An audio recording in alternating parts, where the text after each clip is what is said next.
É sempre uma alegria estar com vocês aqui na Casa de Marás. Esta casa que nós nunca vamos nos cansar de dizer, sempre nos acolheu com tanto amor e carinho, que nos permite trabalhar na seara do Cristo. E a Ele que rogamos que envolva o coração de cada um de nós, para que possamos fazer essa reflexão juntos. O tema escolhido para hoje, Causas das Aflições, é um tema bastante atual, atualíssimo, diríamos até, em função desse processo de transição que estamos vivenciando. Todos estamos sendo chamados ao testemunho. Acredito que todos nós aqui presentes passamos por algum tipo de aflição nesses últimos anos. Mesmo que não diretamente, mas com alguém muito querido do nosso coração. Então, são muitas aflições que nós temos vivenciado. Haroldo Dutra Dias, na sua obra Despertar, ao abordar esse tema, Causa das Aflições, traz um texto a respeito de uma entrevista com um grande cientista. Uma pessoa dotada de uma inteligência incomum. Alguém que se destacava na sua área de conhecimento, pelas suas realizações e pelo talento intelectual de que era portador. No entanto, esse cientista se dizia ateu. E confessava ter rompido com Deus e com a religião. Mas ele fazia essa afirmativa de uma forma bastante sincera. Não se tratava de alguém que debochava ou criticava a religião gratuitamente. Mas era alguém que havia vivido uma experiência extremamente dolorosa que deixara marcas e cicatrizes em sua alma. E que em suas reflexões, utilizando aquilo que a sua inteligência permitia, tomar a decisão de romper com tudo que diz respeito à religiosidade e espiritualidade. E quando perguntado por que ele havia rompido com a religião, ele falou de uma forma muito séria. Rompi porque a religião não explica a dor. E se existe um Deus, ele não poderia permitir certas dores em algumas pessoas. Esta fala desse irmão, desse cientista, soava como um desabafo, como um pranto de alguém magoado com a vida. Alguém que havia enfrentado uma situação muito difícil, havia sofrido um duro golpe na vida e que se fizera a seguinte pergunta: se Deus existe, por que ele permitiu que isso acontecesse comigo? Essa talvez seja a grande questão da humanidade. E não há como fugir dela. Vai chegar o dia em que nós vamos nos deparar com uma situação de perda, de dor e de sofrimento. E aí surge essa pergunta. Em outros, uma dúvida. Em outros ainda, uma crise de fé, uma crise existencial. Por quê? Porque quando nós consideramos a vida nesse intervalo, que vai do berço ao túmulo, parece que algumas pessoas receberam uma cota maior de sofrimento e de dor, ao passo que outras receberam uma dose mais generosa de felicidade e de sorte. Não são essas questões que surgem para nós? Sempre? Outro ponto que nos chama muita atenção é que algumas pessoas recém-nascidas enfrentam caminhos árduos e dolorosos. Mal chegam à vida e já se deparam com sofrimento extremo. São crianças que passam por cirurgias, que enfrentam o câncer, que vêm mesmo a desencarnar. Podemos nos lembrar dos assassinatos, das perdas afetivas, do desencarne de um ente querido, revés financeiro, doenças graves. São muitas essas aflições. Contudo, existem pessoas que desde o dia do nascimento até o dia do desencarne enfrentam a dor todos os dias. Cara a cara com a dor, desde o momento que despertam. E aí surge a questão. Deus existe? Ele vê a dor? Ele acompanha? Se ele acompanha, por que permite? Quantos de nós já não fizemos essas perguntas? Outro aspecto muito intrigante é que algumas criaturas, apesar do seu mau caráter, de praticarem o mal, não obstante a sua violência e a sua maldade, prosperam, se dão muito bem. Ao passo que outras, honestas, moralmente íntegras, de comportamentos irrepressíveis, passam por situações dolorosas. E aí surge a inevitável pergunta. Se Deus existe, Ele é justo? Se Ele é justo, por que Ele permite que os bons sofram e que os maus prosperem?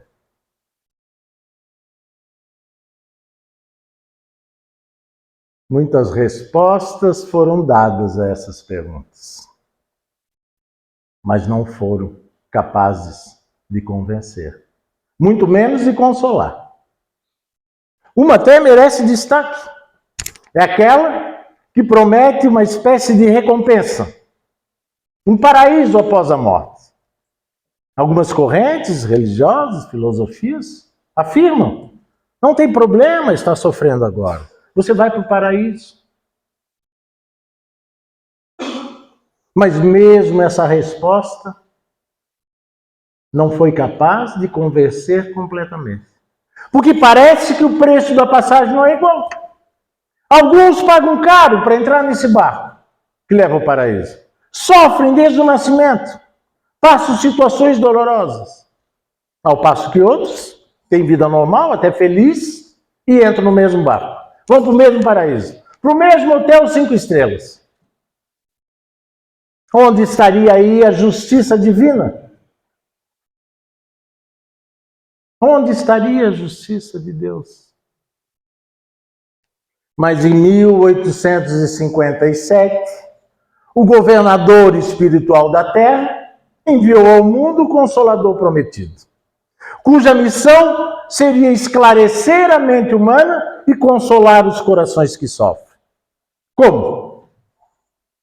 Por meio de explicações racionais, claras, diretas e objetivas, de modo a proporcionar aos seres que enfrentam sofrimento em suas vidas a sensação real e profunda de que não estão sozinhos. São amparados e acompanhados por outros corações que os amam.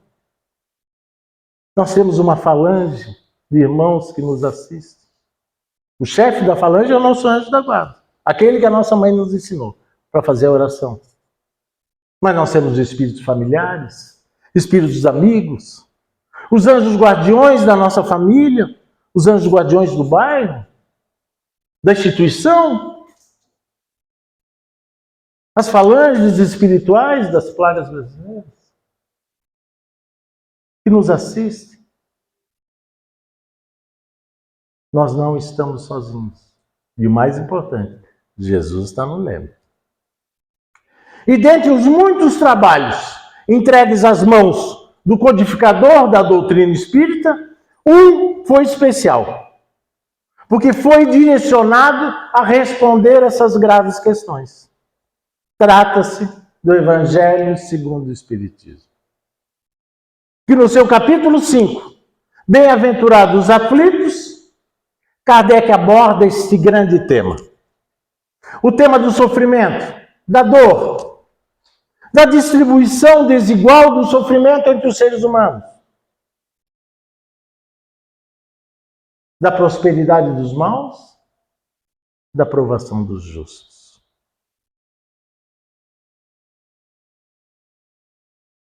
E escreveu, em especial, no item 4, causas atuais das aflições, e no item 6, causas anteriores das aflições, como se tivéssemos dois grandes celeiros para fazer a colheita.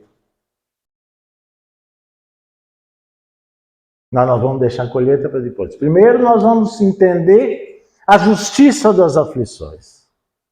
No item 3 desse capítulo 5 do Evangelho segundo o Espiritismo, aqui nós temos a essência do Consolador prometido. Eu acredito que esse item consolou milhões de corações mundo afora, inclusive o meu. Porque ele consegue nos explicar o porquê da dor. E Kardec inicia esse item 3 da seguinte forma: somente na vida futura nós seremos capazes de vivenciar as consolações que Jesus promete aos aflitos da terra. O que ele está falando com vida futura? O que nós entendemos? É a nossa vida após a morte. A nossa vida real, espiritual, depois do desencarne. Essa é a nossa verdadeira vida. Essa vida, o corpo é passageiro. Mas ele continua. Sem a fé no futuro, essas consolações que Jesus promete pareceriam uma enganação. Até mesmo um engodo. Kardec escreve isso no item 3. Item 3 do capítulo 5. E ele continua. Mesmo com essa certeza, dificilmente se compreende a necessidade de sofrer para ser feliz. Diz uns, para se ter maior mérito. Mas então pergunta-se: por que uns sofrem mais do que os outros? Por que uns nascem na opulência, na riqueza, ao passo que outros nascem na miséria extrema, sem nada terem feito para justificar essa posição?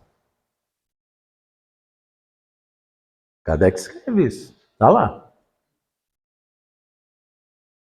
Porque para uns tudo dá errado. O sujeito monta o negócio pisando. Apesar do seu empenho, da sua dedicação, o negócio não prospera.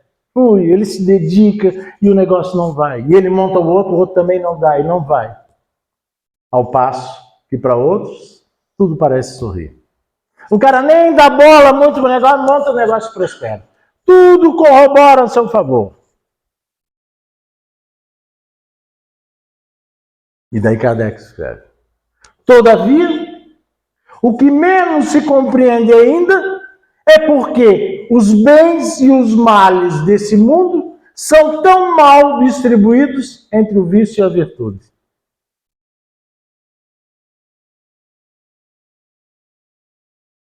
Porque os maus prosperam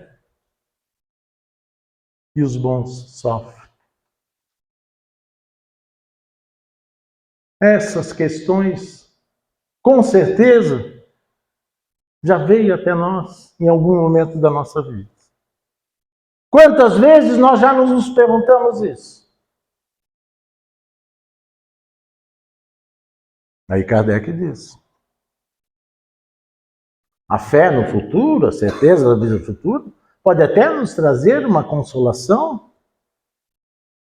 A paciência, nos infunde paciência. Mas não explica essas anomalias que parecem desmentir a justiça divina. Parecem desmentidas. Tá bom, Eu acredito na vida futura. Eu sei, nós vamos ter outra oportunidade. Essa foi uma delas. Hoje nós somos a melhor versão de nós mesmos. Mas não explica essas anomalias. Por que Kardec escreveu isso tudo? Será que a gente já pensou nisso? Quem de nós já não fez essa questão? Por que será que ele fez esse desabafo? Como aquele desabafo do cientista lá no início da nossa conversa. Por que ele escreveu isso tudo? Está lá no item 3. Para que a nossa fé seja raciocinada. A nossa fé não pode ser cega. Por isso nós temos que pensar nisso. A nossa fé tem que ser raciocinada para que nós possamos responder essas graves questões.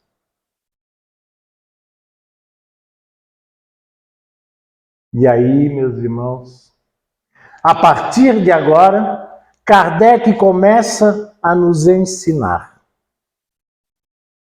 Kardec começa a educar os nossos pensamentos, a educar os nossos sentimentos, para que nós possamos responder essas graves questões. Daí ele fala: entretanto, independente disso tudo, entretanto, se admitis a existência de Deus, ninguém o pode conceber sem o infinito das perfeições. Deus há que ser todo poder, todo justiça e todo bondade, sem o que não seria Deus. Atributos da divindade. Questão 13 do Livro dos Espíritos. E daí ele começa a construir o Consolador. Se Deus é soberanamente justo e bom, ele não pode agir caprichosamente, nem com parcialidade para com seus filhos. Ele não pode sair, hoje eu vou beneficiar o Carlos, amanhã o João, ao seu bel prazer. Existe uma lei. Senão não seria justo e não seria bom.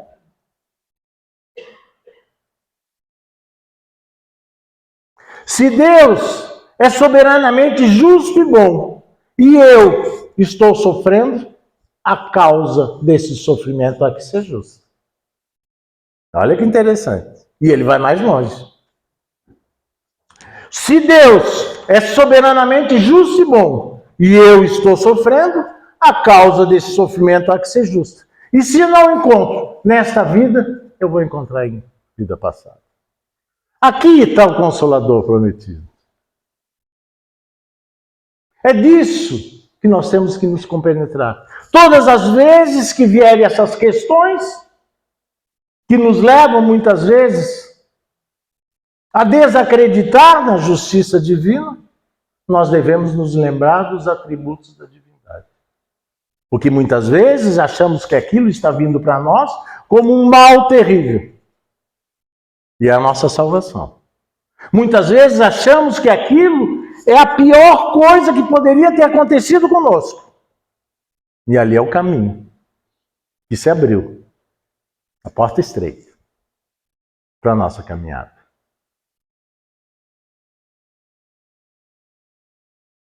Porque Deus ama a cada um de nós indistintamente.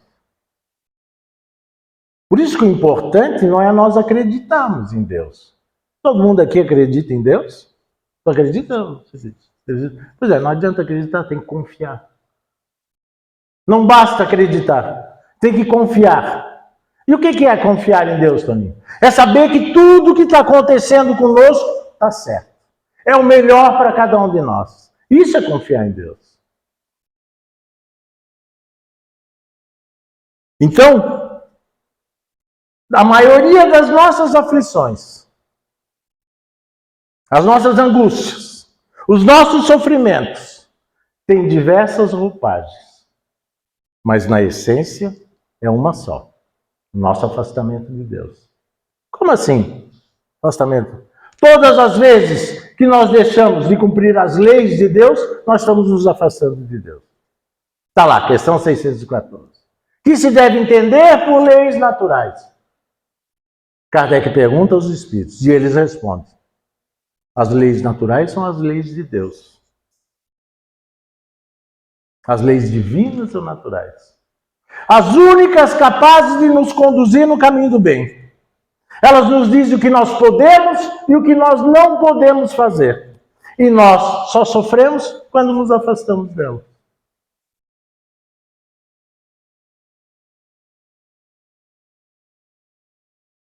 E Kardec encerra esse item dizendo: Deus colocou os homens no caminho dessa causa, através dos ensinos de Jesus. E hoje, julgando mais amadurecidos, apesar de estar verde, mais esclarecidos,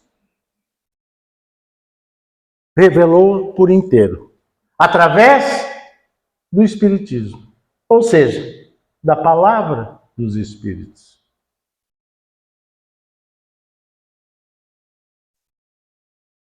Aqui, meus irmãos, nesse item 3, do capítulo 5 do Evangelho segundo o Espiritismo, bem-aventurados os aflitos, tem a essência do Consolador prometido,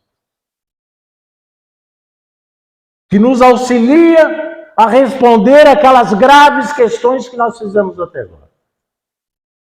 Agora nós podemos ir para a colheita.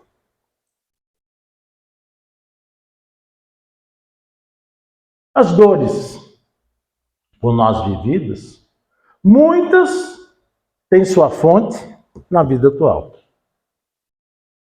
Outras dores só podem ter sua causa em vidas passadas. E assim, o codificador, amparado pelos ensinos dos Espíritos, acerca das múltiplas existências, nos trazia o tema da reencarnação, que é inevitável se quisermos entender a dor nesse mundo. O porquê da dor. E Kardec escreve: de duas espécies são as vicissitudes da vida. Ou, se o preferir, promanam de duas fontes, bem diferentes, que importa distinguir. Umas têm sua causa na vida presente, outras fora dessa vida. Remontando-se aos males terrestres, nós vamos reconhecer que muitos sofrimentos são a consequência natural do nosso caráter, ou do proceder, daquele que o suporta. Quantos não caem por sua própria culpa? Quantos são vítimas da sua imprevidência, do seu orgulho, da sua ambição? E aqui, Kardec coloca um ponto bem importante para a nossa reflexão. A terceira parte do Livro dos Espíritos, que trata das leis morais. Que significa que toda imperfeição gera um sofrimento. Que toda deformidade de caráter gera uma aflição.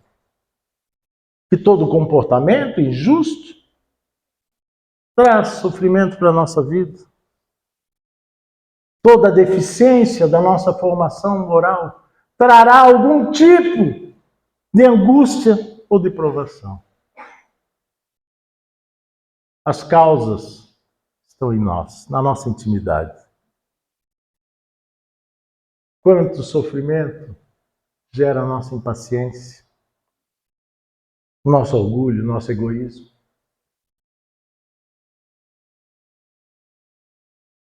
Quanto sofrimento gera os nossos excessos. Excessos de todos os matizes. Álcool, comida, alimentação, jogo, qualquer coisa. Me lembra de Sócrates? Quando ele foi ao oráculo de Delfos buscar a verdade, ele lá achou duas frases escritas na entrada do oráculo de Delfos. Essas frases tinham sido escritas por 7 sábios da antiguidade, que depois de muito estudarem, chegaram à conclusão de escrever essas duas frases. A primeira: conhece-se a ti mesmo. Porque se o que tu procura tu não achares dentro de ti mesmo, tu não vai achar em lugar nenhum. E a segunda, tão importante quanto essa, nada em excesso. É o equilíbrio. Se nós nos atentarmos a isso, nós vamos evitar muitas dores. Cada criatura tem a aflição que lhe é própria. Por isso, o Espiritismo, na sua condição de consolador prometido, vem esclarecer e consolar nossas dores. E o primeiro ponto a ser esclarecido é: a maior parte dos nossos sofrimentos tem a nossa causa nessa vida. E está relacionado ao nosso caráter. Agora ele pegou pesado.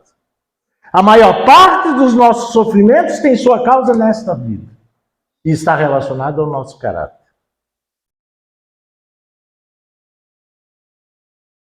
Muitas vezes dissemos: eu joguei pedra na cruz. Eu fiz isso. Não, não foi lá, foi agora mesmo. Foi aqui mesmo. Ah, porque eu fiz isso, porque eu fiz aquilo, na outra vida eu devo ter feito isso. O processo é aqui. Quer diminuir 70% das tuas aflições? Evangelize o teu coração. Costumávamos nós, na evangelização, e eu nunca me esqueço disso, chegamos à conclusão de que se eu tivesse tido oportunidade de ser evangelizado, eu teria evitado 70% dos meus sofrimentos. Pode ter certeza disso. E o que o Espiritismo propõe? O que o Espiritismo propõe? A terceira parte do Livro dos Espíritos. As leis morais. A nossa transformação moral. Renovação do caráter. Disciplina do pensamento. Lembra? Disciplina do pensamento e a reforma do caráter. Absorção de valores. Valores morais e espirituais que pacifiquem o nosso coração. Que nos deem sabedoria para nós vivermos o bem. Não é viver bem, é viver o bem. É uma diferença bastante grande. Viver o bem. Levando em consideração que o bem só é bem quando é bem de todos. O bem de um só, invariavelmente, é um mal.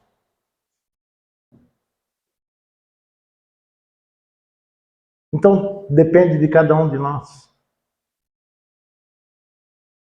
Nós estamos tendo uma oportunidade única agora. Todos nós que estamos aqui nesta noite.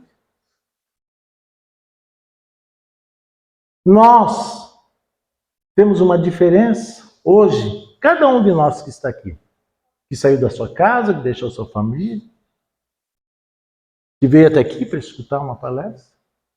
É a vontade que nós temos de nos melhorar. Essa é a diferença. Essa vontade. Nós ainda somos imperfeitos, sofremos, temos muito que reparar, mas nós temos a vontade de melhorar. A vontade, a grande potência da alma. Me lembra Leon Denis, terceira parte do livro. Problema do ser, destino da dor. Potências da alma. A mais forte, a mais importante é a vontade. A vontade nos move, nos faz enfrentar as dificuldades. E aliada às outras potências, pensamento, o amor, até a dor. O que diz Leon Denis que a dor é pedagógica. Diz ele que o espírito é forjado na dor. E hoje nós entendemos que a dor é a voz enérgica de Deus porque não atendemos os apelos do amor. Esses são os processos.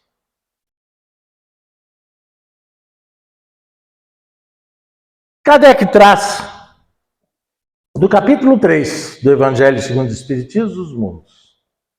Pluralidade dos mundos habitados.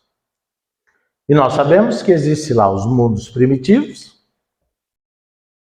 os mundos de prova e expiações, o mundo de regeneração, que estamos a almejar, os mundos ditosos e os mundos celestes. Somente nos mundos celestes não existe mal.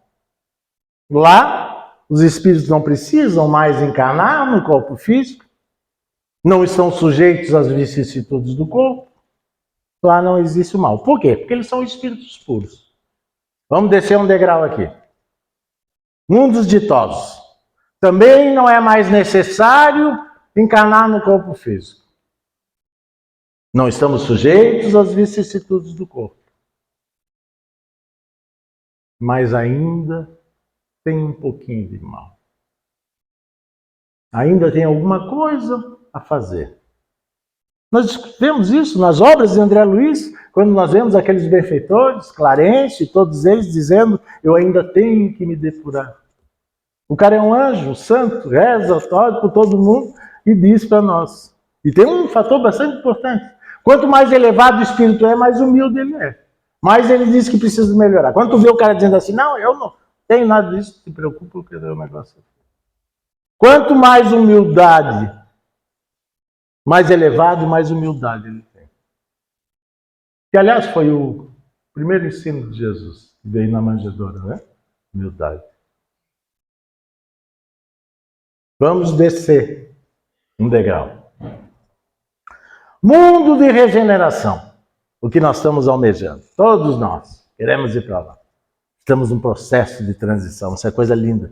Me lembro quando cheguei na casa espírita, era a reforma íntima. Agora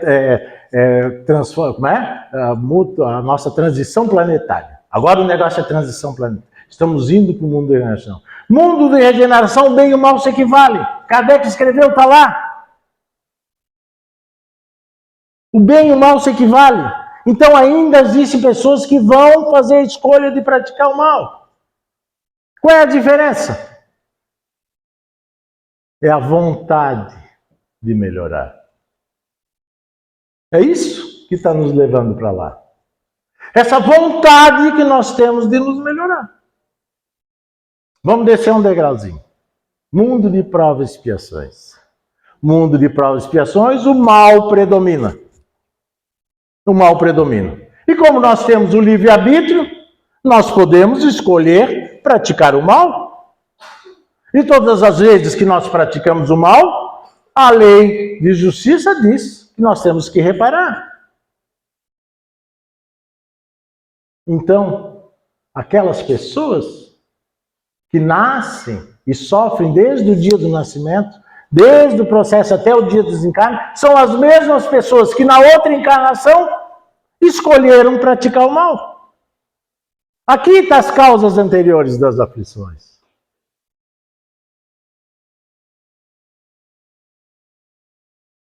E o que nós queremos, meus irmãos? O que nós queremos? Nós queremos ser os aflitos de amanhã ou queremos ser os bem-aventurados de amanhã? Depende de cada um de nós.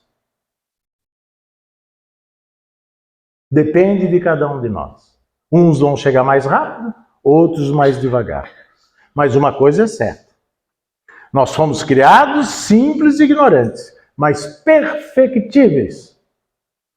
Potencialmente angélicos. Eu adoro quando eu falo isso. Um dia todos nós seremos anjos. Quando eu falo isso, eu me empolgo com esse negócio, dizer que um dia eu vou ser anjo.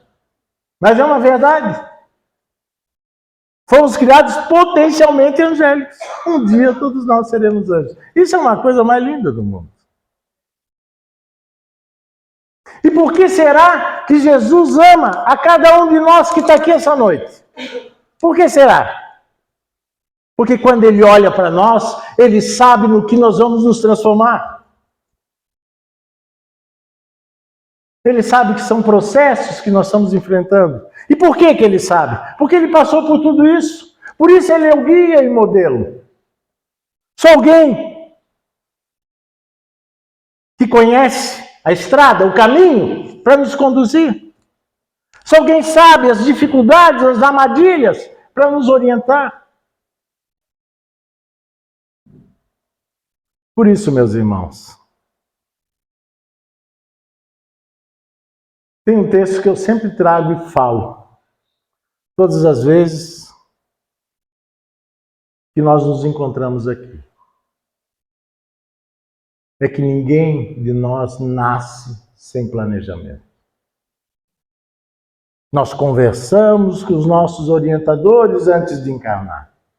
Prometemos que nós íamos nessa encarnação acertar o passo. que nós não iríamos deixar nos influenciar pela carne, que nós iríamos nos esforçar para fazer o melhor. Que nós não façamos esses irmãos que nos amam derramarem lágrimas, mais uma vez, por nossa causa. Que Deus, nosso Pai, abençoe a cada um de nós. Diga.